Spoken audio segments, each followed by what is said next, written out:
Hello दोस्तों। तो आज हम लोग साइंस की क्लास में पढ़ेंगे पाचन तंत्र। पाचन तंत्र से संबंधित जितने भी इम्पोर्टेंट क्वेश्चन हैं इसको हम लोग देखने वाले हैं। तो आज का पहला क्वेश्चन है हमारा, मानव तंत्र में निम्नलिखित में से कौन सा एक पाचक एंजाइम नहीं है। तो आपको दिख रहा है इसका आंसर, तो इसका राइट आंसर हो जाएगा गैस्ट्रिन। गैस्ट्रिन जो होता है ना, वो मानव तंत्र में पाचक एंजाइम नहीं होता है, बाकी सभी होता है। ठीक है, तो इसका व्याख्या देख लेते हैं। गैस्ट्रिन हार्मोन अमाशय में पाचन क्रिया वाले एंजाइमों को उद्दीपित करता है।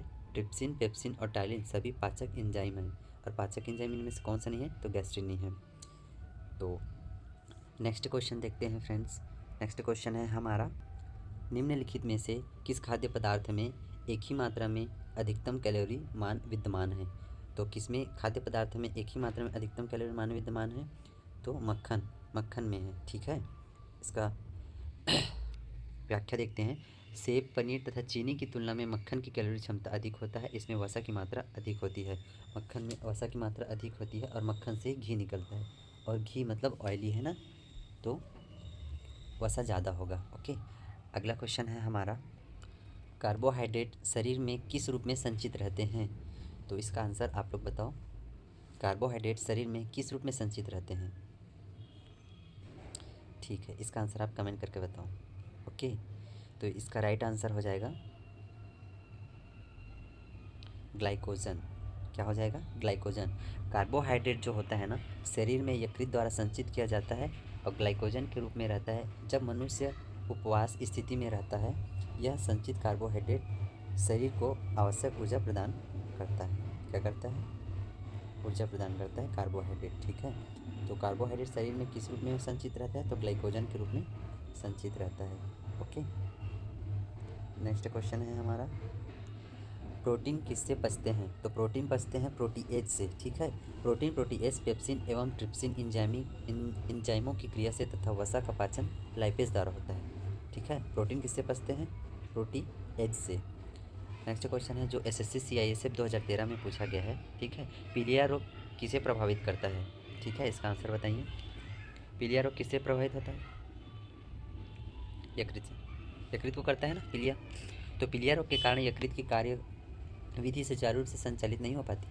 पित्ताशय में पाया जाने वाला जो बिलिरुबिन नामक एक पित्त वर्णक होता है ना, वो रुधिर में पहुंचता है, जिसके कारण रुधिर का रंग पीला हो जाता है, मतलब ब्लड पीला रंग के हो जाते हैं, जिससे पीलिया होता है। ओके, नेक्स्ट क्वेश्चन है हमारा, अमाशय ग्रंथियों के पेप्सिन स्रावी कोशिकाएं हैं। क्या है, अमाशय ग्रंथियों के पेप्सिन स्रावित कोशिकाएं हैं, तो मुख्य कोशिकाएं होते हैं। ठीक है, इसका डिटेल देखते हैं। तो डिटेल में है, पेप्सिन तथा रेनिन का स्राव अमाशय की पेप्टिक कोशिकाएं करती है। कौन करती है, पेप्टिक कोशिकाएं करती है। ठीक है, अमाशय की अम्ल कोशिकाएं हाइड्रोक्लोरिक एसिड का स्रावन करती है। अमाशय की जो अम्ल कोशिकाएं होती है ना, वो हाइड्रोक्लोरिक एसिड का स्राव करती है। क्या करती है, स्राव करती है। अगला क्वेश्चन है, अक्लदांत अक्लदांत का होता है, पहली दाढ़ होती है, दूसरी दाढ़ होती है, तीसरी दाढ़ होती है, चौथी दाढ़ होती है। तो जो होता है ना, तीसरी दाढ़ होती है अक्लदांत। अक्लदांत क्या होता है, तीसरी दाढ़ होती है। ठीक है, अक्लदांत तृतीय मोलर जबड़े होते हैं, इनकी संख्या 2 से 4 तक होती है। यह दांत 18 से 20 वर्ष की आयु तक के बाद निकलते हैं। ये बहुत ही कष्ट के साथ निकलते हैं। जब ये दांत निकलते हैं ना, तो बहुत पीड़ा होता है, दर्द होता है। ठीक है, पेन करता है। नेक्स्ट क्वेश्चन है हमारा, ओडोंटोलॉजी। ओडोंटोलॉजी विज्ञान की एक शाखा है, इस उसका संबंध किससे अध्ययन से है ओडोंटोलॉजी किससे संबंधित है, तो किससे है, दांत से है। Odontology, dentologist, dent. ठीक है, दांत से है। दंत विज्ञान को ओडोंटोलॉजी कहते हैं। नेक्स्ट क्वेश्चन है हमारा, मानव शरीर का सबसे बड़ा अंग कौन सा है। सब जान रहे हैं यार, यकृत है। ठीक है, इसकी लंबाई कितनी होती है, इसकी लंबाई होती है 12 से 15 सेंटीमीटर, सॉरी 15 से 22 सेंटीमीटर, और इसका 1.5 किलो वजन होता है, यकृत का, लीवर। ठीक है, इसका मुख्य कार्य क्या होता है, ग्लाइकोजन का संचय करना होता है। ठीक है, कार्बोहाइड्रेट से पढ़े थे, नहीं देखे थे आगे क्वेश्चन है। ग्लाइकोजन को आवश्यकता पड़ने पर ग्लूकोज में परिवर्तित करना और विटामिन के का संश्लेषण करना, ये सब इसका क्या है, कार्य है। नेक्स्ट क्वेश्चन है हमारा, मुख से निकली लार पाचन करती है। किसका पाचन करती है, जो मुख से लार निकलती है वो मंड, स्टार्च का। ठीक है, लार ग्रंथियों में प्रमुख एंजाइम टाइलिन होता है, जो स्टार्च का पाचन करता है, और स्टार्च माल्टोज में परिवर्तित हो जाता है। किस में परिवर्तित हो जाता है? माल्टोज में हो जाता है। ठीक है, अगला क्वेश्चन, निम्नलिखित में से कौन सा लार मतलब सलाइवा का लाभ नहीं होता? लाभ नहीं होता बोल रहे हैं ना, तो आपका ऑप्शन है यह निकलने में मदद करती है, सॉरी निगलने में मतलब लीलेने में, छदेड़ी बोले तो लीलेना, ठीक है, निगलना को क्या बोलते हैं? लीलेना, ठीक। दूसरा ऑप्शन है आपका यह शरीर आरबीसी की वृद्धि करती है, रेड ब्लड सेल की वृद्धि करती है क्या? देखते हैं करती है कि नहीं। यह मुख तथा दांतों को साफ करती है, लार मुख और दांत को साफ करेगी?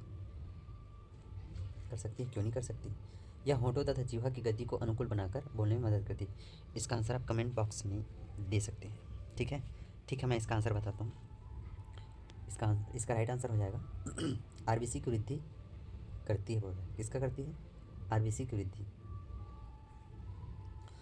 आरबीसी की वृद्धि करती है मतलब कि ये नहीं बोला है ना, इसलिए इसका आंसर भी हो जाएगा, ठीक है। लार भोजन को निगलने में सहायक है, मुख तथा दांतों की सफाई करती है, वाणी को गति देने में सहायक है, यह शर्करा को माल्टोज में परिवर्तित करती है। लार क्या करती है? शर्करा को माल्टोज में चेंज करती है, ठीक है, माल्टोज में चेंज करती है, शर्करा को माल्टोज में चेंज करती है। ओके, अगला क्वेश्चन है आपका, मानव शरीर की सबसे बड़ी मिश्रित ग्रंथि है, कौन सा है? अग्नाशय मिश्रित ग्रंथि कौन सा है? मानव शरीर की सबसे बड़ी मिश्रित ग्रंथि है अग्नाशय। मानव शरीर में पाई जाने वाली ग्रंथि अग्नाशय मतलब बहिस्रावी कोशिकाओं को लैंगरहैंस का द्वीप कहा गया है।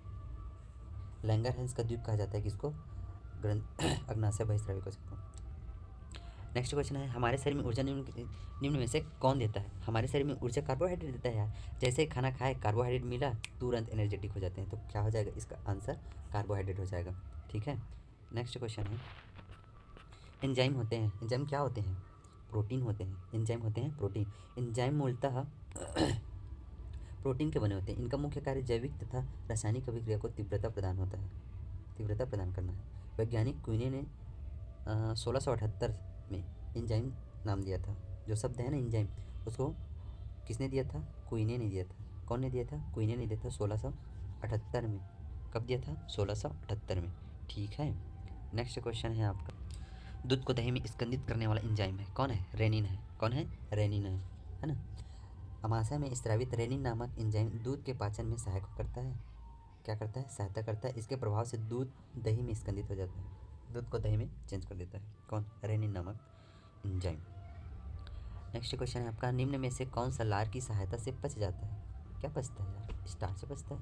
लार की उपस्थिति में क्या होता है? लार की उपस्थिति में इमाइलेज एंजाइम स्टार्च को शर्करा में तोड़कर इसके पाचन में सहायक करता है, ठीक है, इसको पचाने में सहायता प्रदान करता है ना।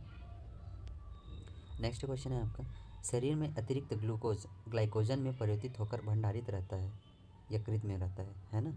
इसका थोड़ा डिटेल देख लेते हैं। इसका डिटेल क्या बोल रहा है? इसका डिटेल ये बोल रहा है कि मानव शरीर की सबसे बड़ी ग्रंथि यकृत है ना जी। तो जिसका प्रमुख कार्य क्या होगा? रक्त में उपस्थित अतिरिक्त ग्लूकोज को ग्लाइकोजन के रूप में परिवर्तित करने में संचित रखना है, और आवश्यकता अनुसार यह ग्लाइकोजन ग्लूकोज में बदलकर शरीर को ऊर्जा प्रदान करता है। जो ग्लाइकोजन होता है ना, वो ग्लूकोज में चेंज कर देता है और एनर्जी देता है। इस प्रकार यकृत जो अतिरिक्त शर्करा एवं ऊर्जा में सामंजस्य बनाए रखता है, ठीक है। अगला क्वेश्चन है आपका, यकृत में मांसपेशियों में ऊर्जा जमा होती है, इसका आंसर आप मेरे को कमेंट बॉक्स में बताएं, ठीक है। इसका आंसर मैं आपको दूंगा नेक्स्ट क्लास में।